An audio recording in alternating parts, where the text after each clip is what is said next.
sampaikan kepada Pak Haji Faisal. Bismillahirrahmanirrahim. Assalamualaikum warahmatullahi wabarakatuh. Alhamdulillah, alhamdulillahilladzi anzala as-sakinata fi qulubil mu'minin liyazdadu imanan ma'a imanihim. Asyhadu an la ilaha illallah wahdahu la syarika lah wa asyhadu anna Muhammadan abduhu wa rasuluhu alladzi la nabiyya ba'dah. Allahumma shalli wa sallim wa barik wa an'im ala sayyidina Muhammad wa ala alihi wa sahbihi ajma'in. Rabbi shrah li sadri wa yassir li amri wahlul 'uqdatam min lisani yafqahu qawli, amma ba'du. Hadirin hadirat jamaah Masjid Al-Qahar yang dimuliakan Allah Subhanahu wa taala. Kita kembali berjumpa, dipertemukan oleh Allah di masjid yang mulia ini setelah sekian hari tidak berjumpa dengan Bapak Ibu sekalian. Alhamdulillah pada pagi hari ini kita kembali dipertemukan oleh Allah Subhanahu wa taala dalam keadaan mudah-mudahan sehat walafiat.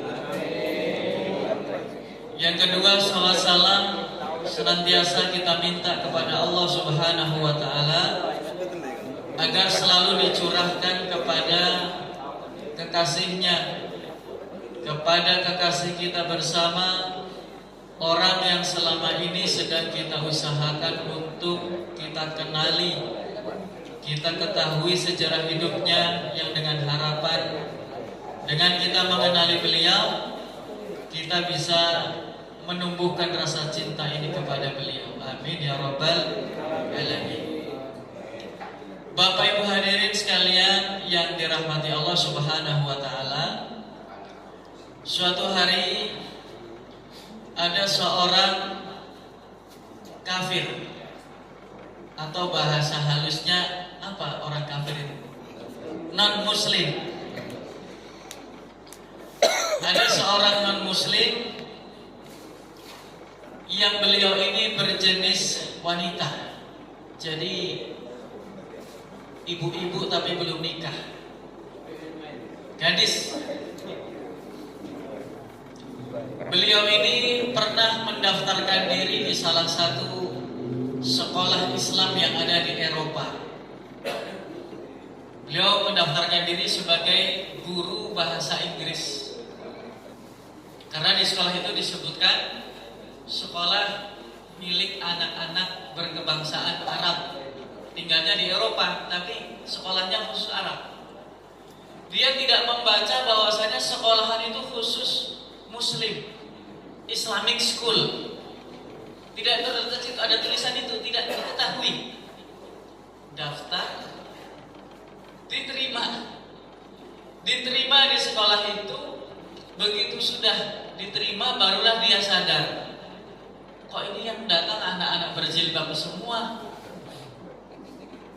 Ini sekolah apa? Akhirnya beliau kemudian tahu bahwasanya ini sekolah Islam, mengundurkan dirilah. Belum sempat ngajar Pak Haji, mengundurkan diri. Kata pengelola sekolah, ibu tidak bisa seperti ini. Baru daftar, belumlah ngajar sudah mau mengundurkan diri. Kalau mau mengundurkan diri harus membayar denda sekian juta. Kata ibu, ini gimana membayar? Saya daftar ke sini kan supaya dapat pemasukan. Saya tidak mungkin kalau mau bayar dengan sejumlah itu. Akhirnya dipaksalah untuk mengajar di situ selama 3 bulan. Barulah mau mengajar, terjadilah satu peristiwa besar yang Bapak Ibu pasti ingat itu. Tahun 2001 tanggal 11 September di Amerika terjadi peristiwa apa itu? Masih ingat?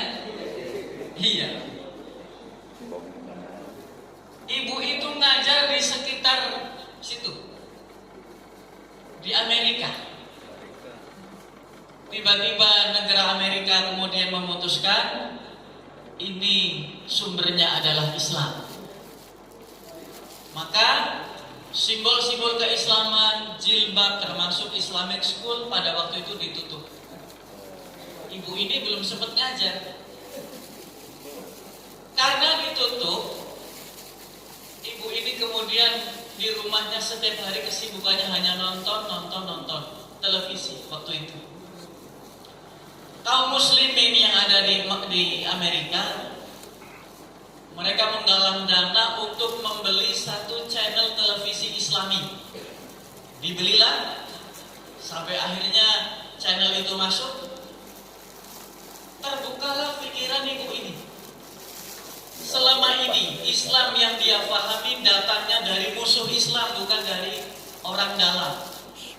Begitupun kita, Pak. Kadang kita memusuhi sesuatu karena kita dapat informasi dari musuh, bukan dari orang dalam kita. Begitu ibu ini setiap hari nonton, di situ ada tayangan tentang Nabi Muhammad SAW. Setiap hari nonton, lama kelamaan tumbuh rasa cinta. Ini orang non muslim, Bapak Ibu sekalian, itu ada rasa cinta di hatinya kepada sosok yang bernama Muhammad SAW. Pertanyaan bagi kita ini sudah muslim sejak lahir. Mengapa rasa cinta itu masih juga belum tumbuh di dalam hati kita? Salah satu penyebabnya adalah karena memang kita belum serius mengenal Nabi Muhammad SAW.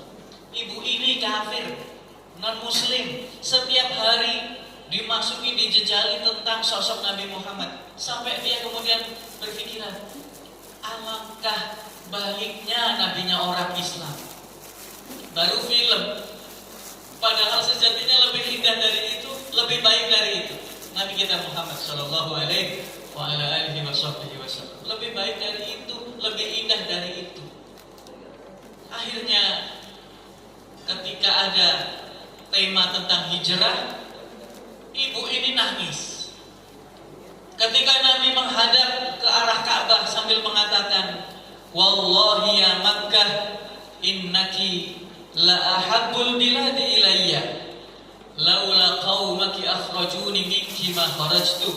Kata Nabi, demi Allah, wahai negeriku Mekah, negeri yang selama ini beliau hidup di situ, lahir di situ, sudah 53 tahun di situ, ternyata diusir oleh masyarakatnya. Beliau menghadap, membalikkan badannya ke belakang sambil mengatakan kalimat itu, demi Allah wahai Mekah, engkau adalah negeri yang paling aku cintai. Allah mengetahui bahwasanya aku sangat mencintaimu wahai negeriku. Tanah tumpah darahku, tanah kelahiranku, aku sangat cinta kepadamu. Kalaulah bukan karena pendudukmu mengusir aku darimu, aku tidak akan pernah meninggalkanmu selamanya. Nabi Pak berdialog dengan negerinya, dengan tanah kelahirannya. Betapa cintanya Nabi dengan tanah kelahirannya. Kesimpulan si wanita ini, ya Tuhan, namanya masih kafir kan, belum bisa ya Allah ya. Ya Tuhan, Nabi Muhammad sama tanah kelahiran saja cintanya seperti itu. Sama benda mati, Bapak Ibu sekalian, itu mengungkapkan rasa cintanya. Lalu bagaimana dengan umat beliau? Lalu bagaimana dengan kita-kita ini yang sedang berusaha mengenali beliau? Tentunya lebih cinta daripada negerinya. Lebih cinta, Pak, sayang terhadap kita semua. Suatu hari Nabi pernah membuat iri para sahabat. Kata beliau, ya syauqah, betapa rindunya aku. Ungkapan kerinduan dalam istilah Arab, ya syauqah, betapa rindunya aku ala ikhwani, kepada saudara-saudaraku. Para sahabat bertanya, ya Rasulullah, bukankah aku ini saudara-saudaramu juga? Kata Nabi, bukan. kalian adalah ashabi, sahabat-sahabatku. Aku sekarang sedang merindukan ikhwani, saudara-saudaraku. Siapa mereka? Kata sahabat, para malaikat ya Rasulullah. Bukan. Mereka adalah orang-orang yang sudah dekat dengan Allah. Kalau begitu, para nabi dan rasul. Kata beliau, bukan juga. Kalau begitu kami ini ya Rasul. Kata Rasul, bukan kalian. Kalian wajar bisa dekat dengan aku karena memang hidup sezaman dengan aku. Dan kerinduan itu bagaimana bisa terbangun sementara kita posisinya selalu berdekatan. Aku sedang merindukan ikhwani, saudara-saudaraku. Siapa mereka? Mereka adalah orang-orang yang hidup setelah kalian. Itu berkata kepada para sahabat, orang yang hidup setelah kalian. Dan mereka ini tidak pernah melihat aku, tidak pernah mencium aroma harumnya tubuh Nabi Shallallahu Alaihi Wasallam, tidak pernah mendengar suaraku yang indah, nasihat-nasihatku yang sangat luar biasa. Mereka nggak pernah. Semua itu merasakannya nggak pernah. Tetapi mereka beriman kepadaku. Nah, kira-kira siapa? Mudah-mudahan kita, Bapak Ibu sekalian, mudah-mudahan kita yang dirindukan oleh Nabi Muhammad Shallallahu Alaihi Wasallam. Kembali ke wanita ini. Wanita ini kemudian berkata kepada Muhammad, wahai Muhammad, aku rasakan tidak bisa berpisah denganmu. Itu beliau tiba-tiba bermimpi, Pak. Ketika nangis karena mendengar Nabi Muhammad berdialog dengan negeri Mekah, nangisnya saking orang Jawa bilang nangis kecer gitu, nangis yang sudah berlebihan, sampai akhirnya beliau tertidur sesaat, dan di dalam tidurnya beliau bermimpi melihat Nabi Muhammad Shallallahu Alaihi Wasallam. Kita semua, Pak, berharap, tentunya berharap bisa melihat Nabi Muhammad dalam mimpi setidaknya, tetapi ternyata belum ada yang dikabulkan. Mungkin sebagian jamaah sudah ada yang pernah bermimpi melihat Nabi Muhammad SAW. Bersyukurlah. Saya sudah minta pada Allah sudah berkali-kali, ternyata belum dikabulkan. Dan memang wajar, Pak. Nabi itu orang mulia, tidak mungkin bisa ditatap, dilihat oleh orang kotor seperti kita. Kita itu terhalang atas kemaksiatan yang kita lakukan. Kita terhalang dari dosa-dosa yang kita lakukan. Manusia mulia itu tidak akan terlihat oleh orang-orang yang masih terlalu kotor. Maka dari itu, ketika kisah ini disampaikan, ini sungguh anugerah yang besar bagi wanita ini. Bisa melihat Nabi Muhammad kondisi masih kafir. Dan di dalam mimpi itu, si wanita ini bermimpi di dalam goa bersama Rasul, di Gua Thur. Kisah yang dulu pernah kita baca. Di Gua Thur itu berbicaralah wanita ini dengan Nabi Muhammad. Ya Muhammad, aku ingin ikut bersamamu. Kata Nabi, gimana? Kata Nabi, wahai fulana, kita tidak mungkin bisa bertemu, tidak mungkin bisa bersatu, karena kamu masih kafir. Gak bisa kita bisa bersama, itu gak bisa. Begitu melihat atau mendengar Nabi mengatakan itu, si wanita ini kemudian nangis dalam mimpinya sampai terbangun dari tidurnya. Lalu dia kemudian mencari-cari orang yang kira-kira bisa mengislamkan dirinya supaya bisa terus bersama Nabi Muhammad SAW. Tidak lama berselang, peraturan pemerintah dirubah, sudah boleh sekolah lagi. Dibuka sekolahan, ibu ini segera mandi, membersihkan dirinya, kemudian datang ke sekolahan sebelum jam sekolah dibuka, mencari ustadzah di situ. Cari ustadzah. Akhirnya ketemu, dipeluk ustadzah itu. Ustadzahnya bingung, ini ada apa ini? Ternyata wanita ini tidak bisa berpisah dari Rasulullah SAW. tolong ajarkan aku bagaimana caranya bisa masuk ke dalam agama Islam, agamanya Nabi Muhammad. Dan diajari syahadat, selesai. Ustazah penasaran, yang bikin kamu ini tiba-tiba begini, apa ceritanya, gimana? Aku bermimpi bertemu Nabi Muhammad SAW, dan di dalam mimpi itu aku rasanya tidak bisa lepas dari Nabi Muhammad, dan Nabi Muhammad mengatakan tidak bisa bersama denganku kecuali aku harus menjadi umatnya terlebih dahulu. Maka aku bersyahadat. Bapak Ibu sekalian yang dirahmati Allah Subhanahu wa taala, orang yang hatinya sudah ada cinta kepada Nabi SAW adalah orang yang paling beruntung. Meskipun amal solehnya mungkin tidak seberapa, mungkin kemaksiatan juga masih jalan, kadang ditutupi lagi dengan sholawat, dengan istighfar. Tapi kalau masih ada cinta Pak kepada Nabi SAW, mudah-mudahan dia termasuk orang yang akan selalu diselamatkan oleh Allah Subhanahu wa taala. Maka dari itu tumbuhkan terus rasa cinta itu. Mungkin ada sebagian dari kita di sudut kamar lagi lihat YouTube, nonton YouTube, tanpa terasa nangis sendiri. Mungkin kan ada. Di zaman seperti ini kan kita bisa melihat HP di hadapan kita dengan kesendirian kita, mungkin di ruang tamu, di kantor, atau dimanapun tempat. Tiba-tiba Allah turunkan rahmat, hati kita tersentuh dengan kisah-kisah Nabi Muhammad, kita nangis dan kita rindu. Mungkin, bahkan mungkin sebagian besar dari kita pernah mengalami itu. Dan yakinlah Bapak Ibu sekalian, kalau orang sudah rindu kepada Nabi, sudah sampai nangis karena rindu kepada Nabi, itu artinya orang itu sedang dipandang oleh rahmatnya Allah Subhanahu wa ta'ala. Sedang dipandang Pak.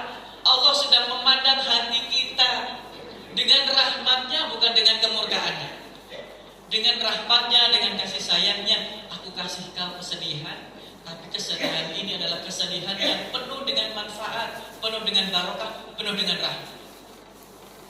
Kita terus Pak tanamkan kecintaan kepada Nabi Muhammad SAW, dengan harapan kita nanti bisa melihat Nabi Muhammad, dengan harapan kita bisa satu surga dengan Nabi Muhammad SAW. Amin ya rabbal alamin. Bapak Ibu sekalian yang dirahmati Allah Subhanahu wa taala, tema kita pada pagi hari ini adalah tentang Rasulullah SAW di usia yang ke-12 sampai usia 20. 12 ke 20 berapa tahun Bapak Ibu? 8 tahun. Jadi satu pertemuan ini insya Allah kita membahas kehidupan Nabi selama 8 tahun. Di usia 12,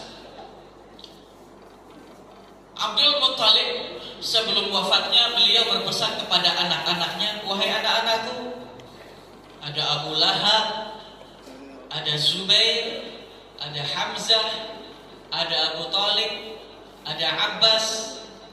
Itu kan kakak-kakaknya Abdullah semua itu. Aku berwasiat kepada kalian, kalau nanti aku wafat, yang harus memelihara, melindungi Muhammad ini adalah Abu Thalib.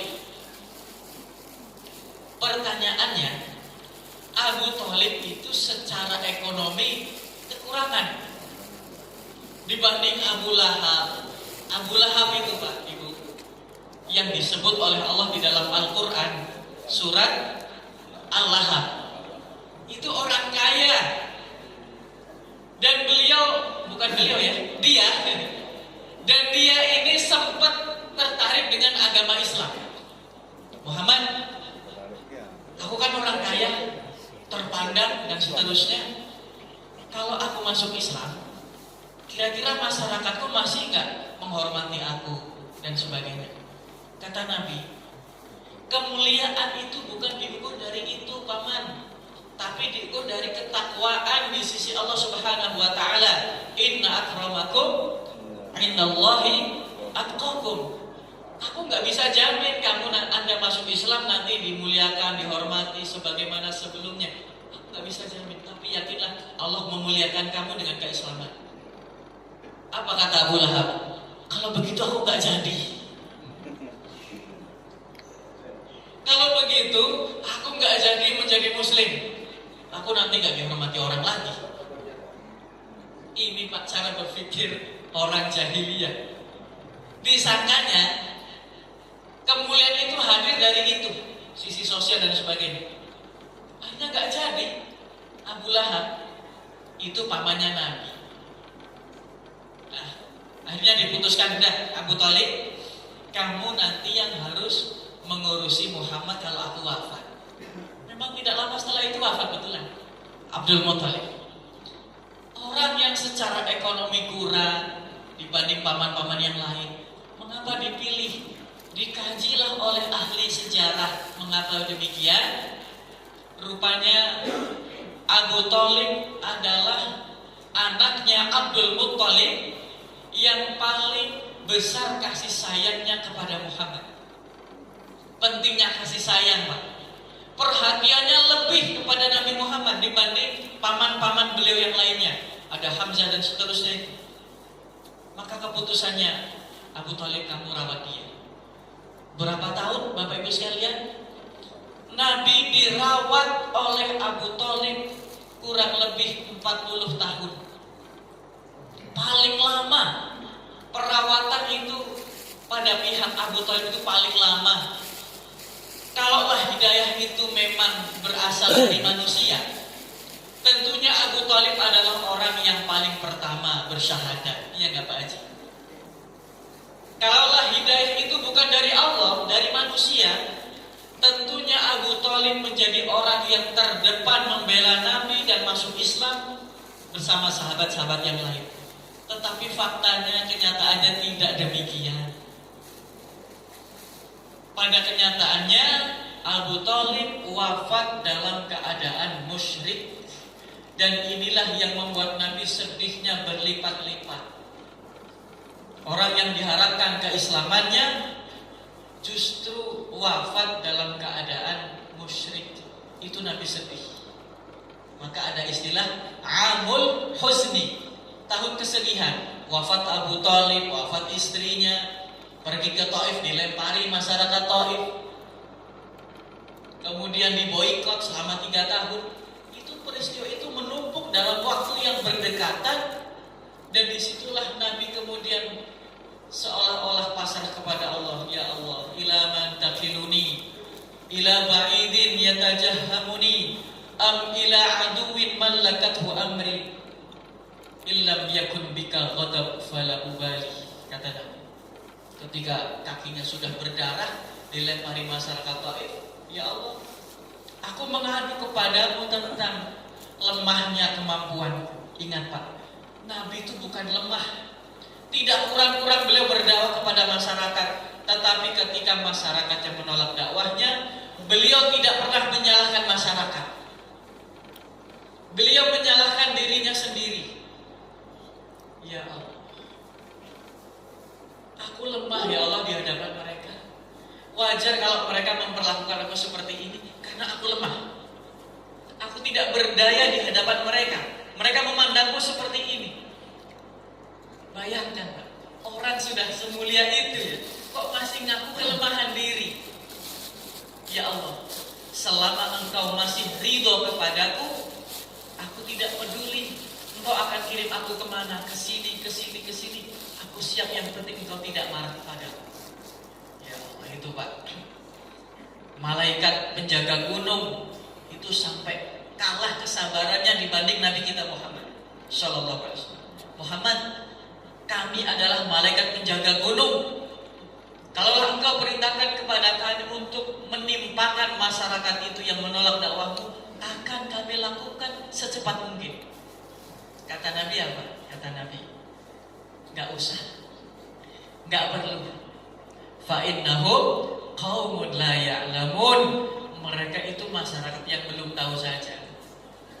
Coba kalau aku tahu ini orang yang akan memberi syafaat kepada mereka, memberi pertolongan kepada mereka, meluruskan jalan mereka, mencerahkan kehidupan mereka, tentunya mereka tidak akan memperlakukan aku seperti ini. Kita ini Pak, bukan orang yang melempari Nabi dengan batu.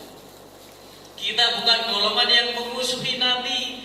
Kita adalah golongan yang sedang berusaha untuk menjadi pengikut setia beliau, menjadi orang yang mencintai beliau dengan harapan kita bisa bersama-sama dengan beliau. Amin ya rabbal alamin. Bapak sekalian yang dirahmati Allah Subhanahu wa taala, maka mulailah Abu Thalib memelihara Nabi kita Muhammad sampai akhirnya Nabi Muhammad menjadi orang yang paling diperhatikan oleh Abu Thalib. Dalam kitab Ar-Rahiqul Maktum disebutkan bahkan Abu Thalib ini lebih mendahulukan keponakannya daripada anak-anaknya sendiri. Anak beliau kan ada Ali, ya kan? Ali bin Abi Thalib. Itu pun tidak begitu diperhatikan. Artinya porsi perhatian Abu Thalib kepada Muhammad itu lebih dibanding porsi perhatian beliau kepada anak-anaknya sendiri. Ada Ali, ada Ja'far, ada dua lagi saya lupa namanya. Itu perhatiannya justru bertumpu kepada Nabi kita Muhammad Shallallahu Alaihi Wasallam.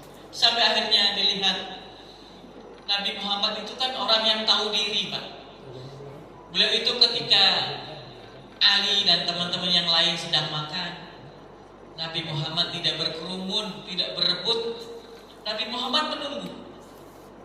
Begitu sudah selesai baru Nabi Muhammad mendekati makanan itu baru makan.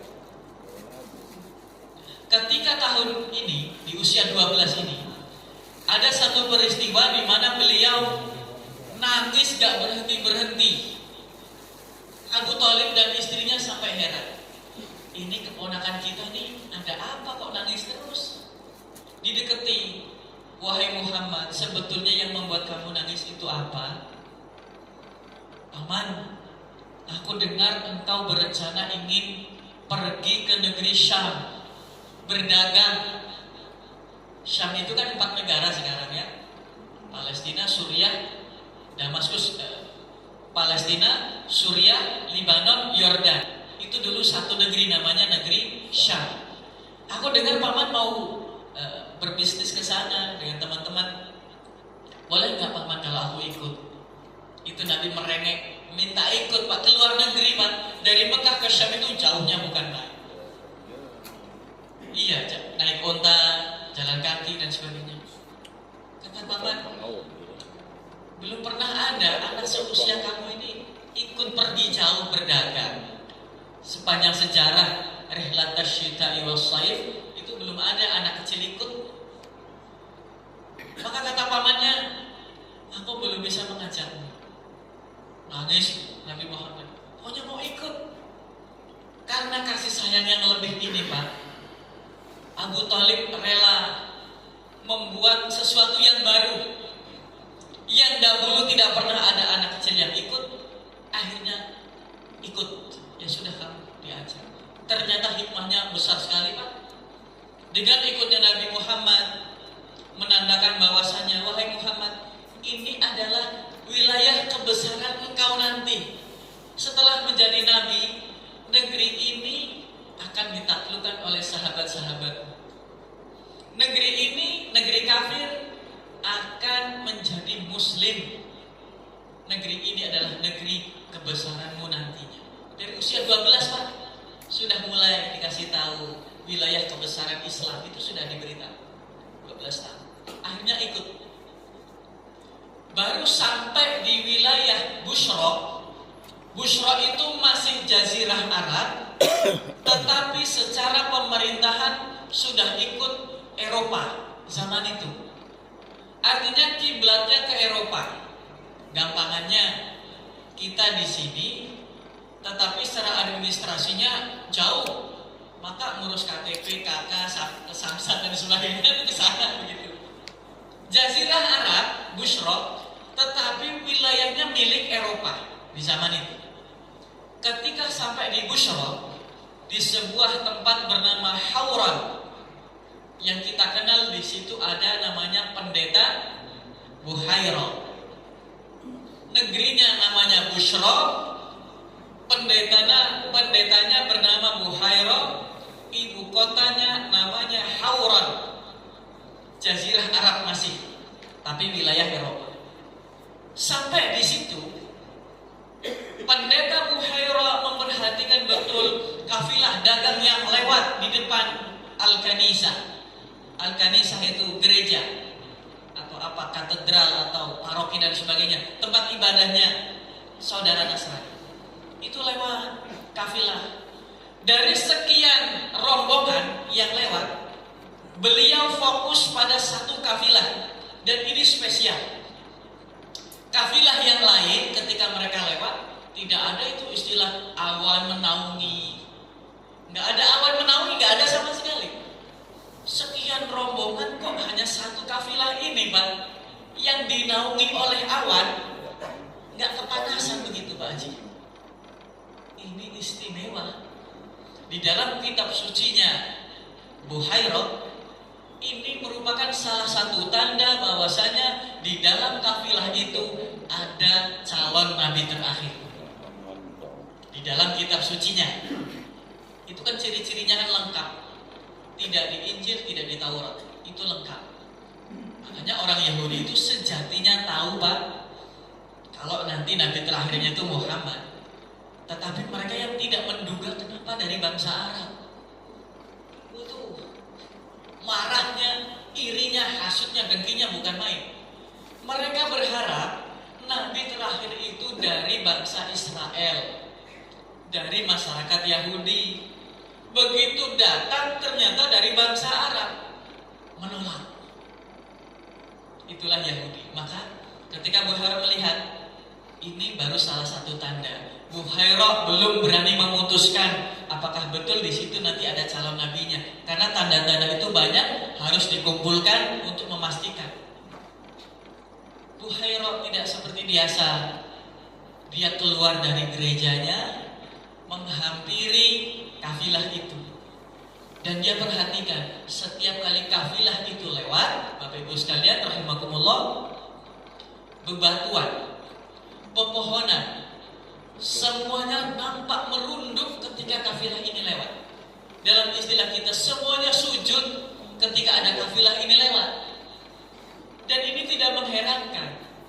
Nabi kita Muhammad SAW ketika sudah diangkat menjadi Rasul pernah berkata, aku sampai faham betul di mana pepohonan yang ketika aku lewat dia selalu mengucapkan salam kepadaku. Di lembah Mekah ini aku tahu pohon itu, pohon ini aku tahu. Setiap kali aku lewat, pohon itu mengucapkan salam kepadaku. Ini namanya mukjizat. Kalau belum menjadi nabi namanya irhasat. Kalau sudah jadi nabi namanya mukjizat. Sudah dua tanda berarti ya, Pak. Pertama, dinaungi awan. Yang kedua, pohon dan bebatuan bersujud merunduk di hadapan Nabi Shallallahu Alaihi Wasallam.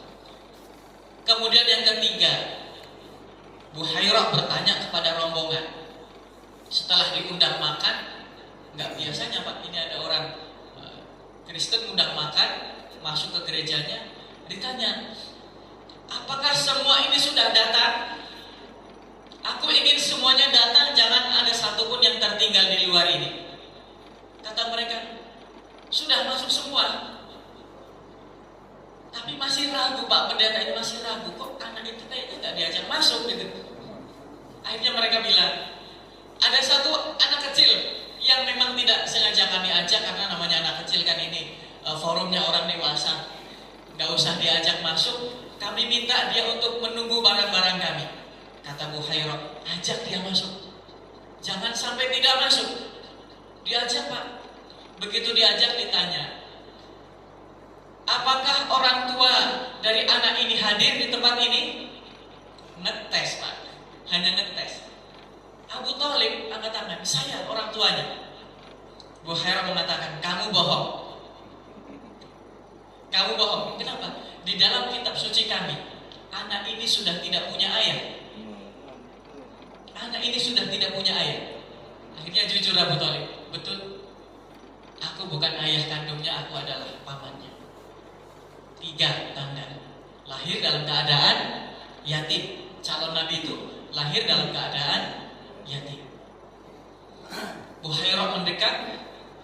Buhairah kemudian membuka bajunya Nabi di bagian belakang. Anak 12 tahun. Dibuka. Ada khatamun nubuwah yang pernah kita sampaikan beberapa pekan yang lalu. Ada tanda kenabian seperti buah apel atau seperti telur burung merpati. Ukurannya segitu. Warnanya merah dan dikelilingi oleh bulu yang halus. Pas di sela-sela pundak tulang belikat di belakang situ. Langsung kata Buhairah, kalian segera bawa pulang anak ini. Kalian jangan melanjutkan perjalanan, segera pulang bawa ke Mekah. Buhairah tahu Pak, anak ini dalam ancaman besar. Karena orang-orang Yahudi kalau sampai tahu keberadaan anak ini di sini, sementara negeri Syam adalah pusatnya Yahudi, ini bisa dibunuh bahkan. Karena mereka tidak ingin nabinya datang dari bangsa Arab, ingin dari bangsa Israel. Segera pulang, diperintahkan untuk pulang. Akhirnya beliau nggak jadi, istilahnya nggak jadi ikut dagang, tetapi sudah sejauh itu perjalanan beliau, akhirnya dipulangkan Pak. Dipulangkan ke Mekah. Positif, ini calon nabi. Tolong jaga anak ini. Ini calon nabi kalian. Sebetulnya Pak, itu tadi saya katakan, kalau memang hidayah itu bukan dari Allah, tentunya Abu Thalib kan langsung percaya. Ini dari kitab suci Injil, Taurat sudah menyatakan ini. Dan semua tanda-tanda itu betul adanya. Keponakannya calon nabi akan membawa risalah baru. Ya sewajarnya, senormalnya kan ya masuk Islam. Tapi itulah Pak hidayah.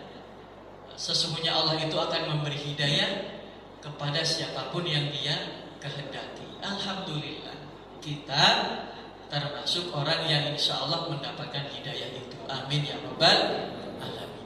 Akhirnya pulang Mekah. Nah, lalu beliau usia sudah semakin dewasa. Beliau punya rasa tidak ingin memberatkan pamannya karena sudah diasuh beberapa tahun. Beliau memutuskan untuk mencari pekerjaan. Pekerjaannya apa? Menggembala domba. Nabi pernah bersabda, "Ma ba'atsallahu nabiyyan illa ra'al ghanam." Tidaklah Allah akan mengangkat seorang nabi terkecuali nabi itu pernah menggembala kambing. Jadi nabi itu Pak kalau mau ngutus seorang utusan, itu track recordnya ketika dibuka CV-nya itu pernah menggembala kambing. Pekerjaan jualan madu. Kalau madu bukan salah nabi kan? Jualan parfum bukan. Ini jualan apa, bisnisnya tuh menggembala kambing. Ini calon nabi itu dibuka. Oh, ini berarti calon nabi ini kalau menggembala kambing. Dan Nabi juga pernah mengatakan, ittakhidul ghanaman fa inna fiha barakah. Atau kama qala, peliharalah kambing, peliharalah domba, karena di dalam kambing atau domba itu ada keberkahan. Nah, masalahnya Pak, kita ini nggak tahu keberkahannya itu di mana. Kalau kita tidak tahu ilmunya ya mungkin tidak menemukan keberkahan itu. Tapi Nabi sudah memberi tekanan semacam itu. Peliharalah kambing, di dalam kambing itu ada keberkahan. Bahkan Nabi orang yang paling suka dengan yang namanya daging kambing. Alhamdulillah, tadi malam kami makan kambing bersama di Musola Al-Hikmah, kajian Sirah Nabawiyah gabungan yang hadir sekitar 130 orang. Insya Allah semuanya kebagian, karena kita makannya satu nampan Pak Haji. Satu nampan besar, ada 3 orang, ada 4 orang, bahkan ada yang satu nampan 5 orang. Jadi makannya bareng-bareng. Itu itu kebersamaannya luar biasa. Kalau ceramahnya sih nggak seberapa, tapi duduknya, bermajelisnya, makan bersamanya, itu bisa menyatukan hati. Menyatukan hati kaum muslimin. Ta'liful qulub, mengeratkan hati. Yang hadir tadi malam ada Pak Yusuf yang sedang ngantuk-ngantuk. Ada Pak Yusuf, ada Pak Tony, ada Pak Robi. Tadi malam hadir makan bersama. Nah, ternyata beliau-beliau ini termasuk jamaah Masjid Al-Wahhab juga ternyata Pak Haji. Tadi malam beliau hadir. Alhamdulillah, saya sangat paham bapak-bapak, karena memang dari sisi usia sudah senior. Mungkin kalau sampai malam gitu ya udah lesu ya Pak Haji ya.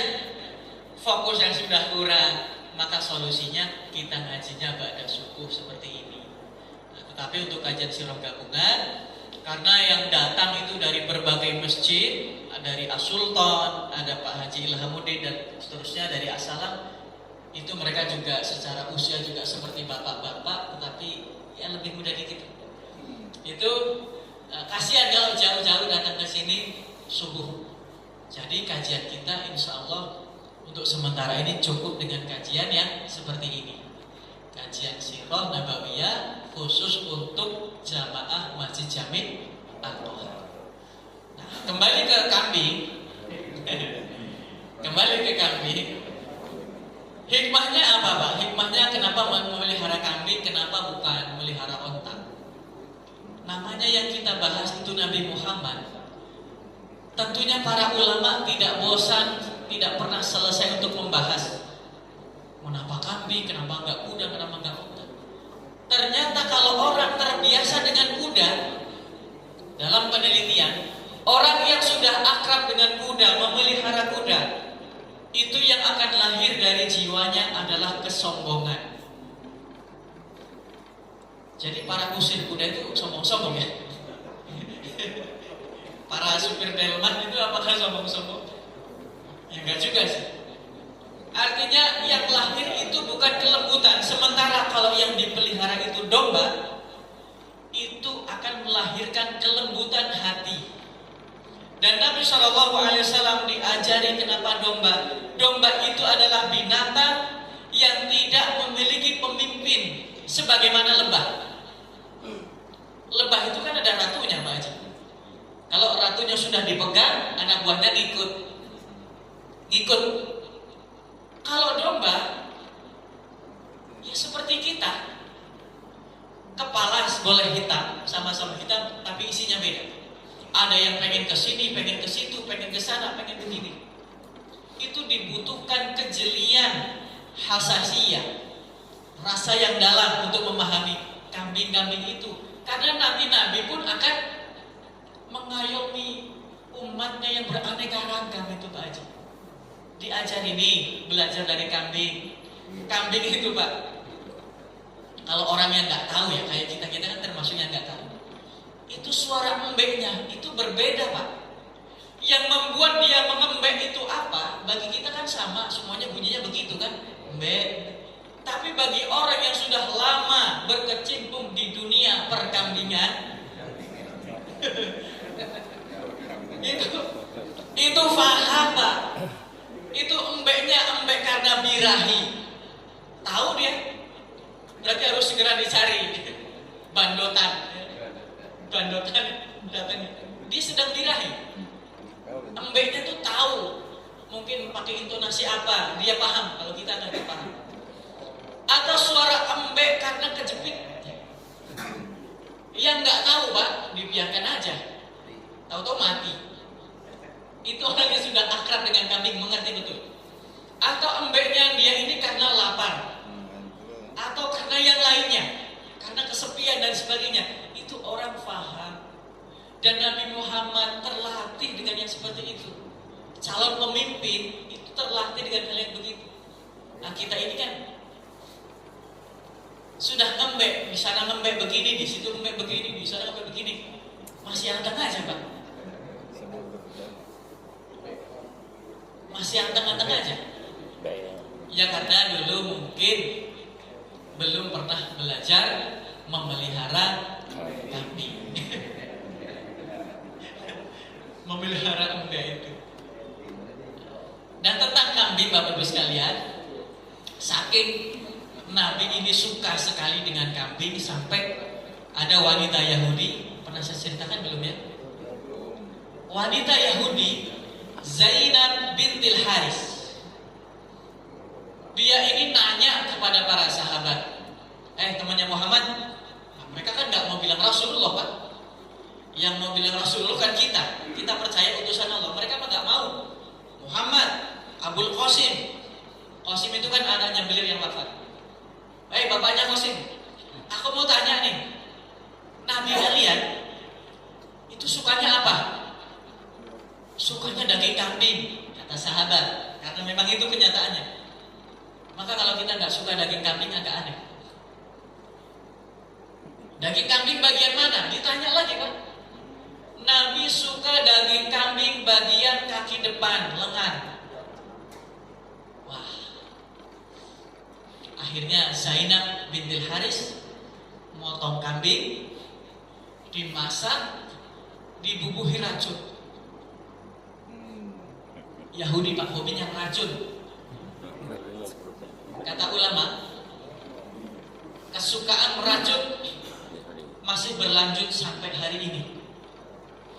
Dengan caranya, kita nggak tahu caranya. Atau mungkin dengan nggak berani melanjutkan saya.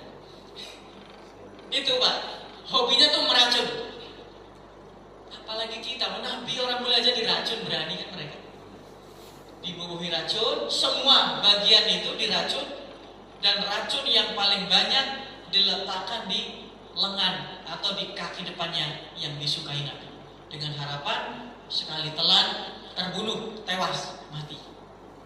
Dihidangkan itu Pak. Semuanya ikut makan, para sahabat makan, termasuk Sayyidina Al-Bara bin Malik. Maka Nabi ikut makan. Mukjizat hadir pada hari itu.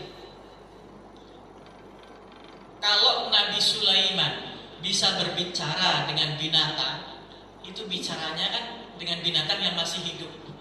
Ini Nabi berbicara dengan binatang yang sudah jadi masakan. Iya gak? Daging kambingnya ngomong sama Nabi. Bayangkan Pak, kalau kita mungkin berpikir ini mulutnya di mana bisa ngomong gitu. Daging kambing yang sudah jadi potongan-potongan itu berbicara kepada Nabi. Wahai Muhammad, jangan kau makan aku, karena di dalam diriku ini ada racunnya. Itu Pak, berbicara Pak kepada Nabi, tentunya atas izin Allah Subhanahu wa Ta'ala. Akhirnya beliau gak jadi makan, sudah sempat masuk ke mulut beliau, dibuang. Sayyidina Al-Bara bin Malik terlanjur sudah makan.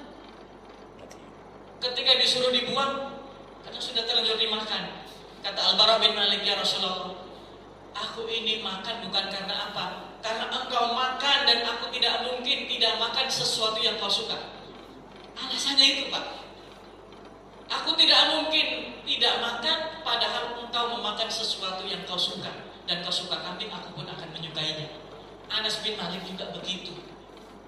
Ketika Anas bin Malik makan bersama Nabi, dihidangkan labu kuning. Kita semua pernah makan labu kuning. Kita niatkan Pak, kalau lagi makan itu lagi, kita niatkan kita ittiba Rasul, kita mengikuti Rasul. Rasul suka itu, kita juga suka itu.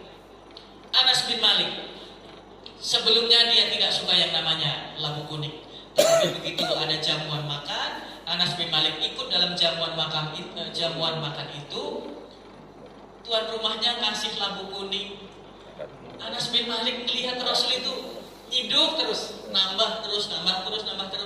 Oh, berarti Nabi suka dengan ini. Maka semenjak hari itu Anas bin Malik menyukai labu kuning. Anas bin Malik menyukai labu kuning gara-gara Nabinya suka dengan makanan itu. Nah, Al-Bara bin Malik, ya Rasulullah, aku tetap makan ini dan memang sudah terlanjur karena aku lihat kamu menyukai makanan ini. Tidak lama berselang, Al-Bara bin Malik meninggal dunia. Gak butuh jam Pak, gak butuh hari, racun itu luar biasa efeknya sampai akhirnya meninggal di tempat. Dipanggil sama Nabi, Mana tadi wanita itu? Dipanggil, yang dipanggil tidak hanya Zainab, tapi hampir seluruh masyarakat Yahudi dipanggil. Aku ingin bertanya kepada kalian. Ada 3 pertanyaan. Siapa nenek moyang kalian? Mereka jawab, Pak, kami ini anak cucunya Fulan bin Fulan bin Fulan bin Fulan. Nabi tahu sejarah Yahudi. Nabi katakan, kalian dusta. Kalian itu bukan keturunan dari ini, tetapi kalian adalah keturunan dari ini, bin ini, bin ini, bin ini. Kata mereka, betul ya Abul Qasim, kami dusta. Makanya di surat Al-Fatihah itu kan sebutnya kalau Yahudi kan Al-Maghdub. Dia sudah tahu tapi melanggar, maka diistilahkan Al-Maghdub. Kalau Nasrani Ad-Dallin, memang nggak tahu, dikasih tahu nggak mau. Dan kita kan mintanya kan ghairil maghdubi alaihim waladdallin. Kita minta supaya jangan masuk golongan ini, jangan masuk golongan ini. Tapi golongan yang apa? Golongan yang an'amta alaihim, engkau beri nikmat kepada mereka. Di surat Al-Fatihah tidak dijelaskan an'amta alaihim ini siapa-siapa. Kejelasannya, keterangannya di ayat lain. An'amta alaihim minan nabiyyin wasiddiqin wasyuhada wassalihin. Nah, diterangkan di ayat lain. Yang dimaksud an'amta alaihim adalah 4 jalan golongan ini. Para nabi, orang yang mencintai kebenaran, orang yang soleh, dan orang yang mati syahid. 4 golongan ini, Pak, harus kita pegang. Kalau nabi tentunya sudah tidak ada di tengah-tengah kita, yang ada tinggal siddiqin wassalihin. Kalau syuhada kan sudah meninggal. 2 ini, Pak, kita punya teman di Masjid Jami ini, punya teman soleh, punya teman siddiqin, kita rangkul, kita ikat, kita genggam erat tangannya bersama-sama sampai ke surganya Allah Subhanahu wa taala. Insya Allah. Nah, akhirnya dipanggil. Yang kedua, kira-kira antara kami dengan kalian itu yang masuk neraka siapa? Nabi nanya gitu, Pak. Yang masuk neraka siapa? Kata mereka, kita sama-sama masuk neraka, tetapi kami masuk nerakanya hanya hitungan hari. Setelah itu kami dikeluarkan. Lan tamassana an-nar illa ayyaman ma'dudat. Tidaklah kami tersentuh api neraka kecuali hanya beberapa hari saja. Itu Allah sebut sampai begitu. Hanya kami gak selamanya di situ, kami cuma hitungan hari, habis itu dia angkat. Nabi katakan, kalian dusta. Bahkan khalidina fiha abada. Kalian kekal selama-lamanya di neraka itu. Udah 2 kali dusta. Yang ketiga, kenapa kalian meracuni aku? Ini temanku udah tinggal di sana, Al-Bara bin Malik. Mengapa kalian kok tega meracuni kami itu? Kenapa? Mereka jawab santai aja, jawab mereka. Kami ini hanya ngetes. Kalau memang kamu itu nabi, tentunya racun itu tidak berefek apapun bagi dirimu, dan itu kan nyata. Tapi kalau kamu hanya ngaku sebagai nabi, maka kami sudah nggak ada lagi urusan dengan kamu. Kamu udah mati, udah beres. Nah, ternyata engkau adalah betul-betul nabi. Apakah dengan begitu, Pak? Ini kan mukjizat, Pak, ya, yang mereka lihat di hadapan mata mereka. Apakah dengan begitu mereka kemudian beriman? Boten. Ya tidak beriman, Pak. Maka kita bersyukur, Pak, kita tidak melewati masa-masa itu, kita tidak melihat ada mukjizat-mukjizat itu, tapi kita beriman kepada Nabi Muhammad Shallallahu Alaihi Wasallam. Nampaknya sudah saatnya kita untuk istirahat, salat isyraq. Jadi insya Allah pekan depan kita lanjutkan kembali. Mohon maaf atas segala kekhilafan. Terima kasih atas segala perhatian. Subhanakallahumma wa bihamdika asyhadu an la ilaha illa anta astaghfiruka wa atubu ilaik. Wassalamualaikum warahmatullahi wabarakatuh.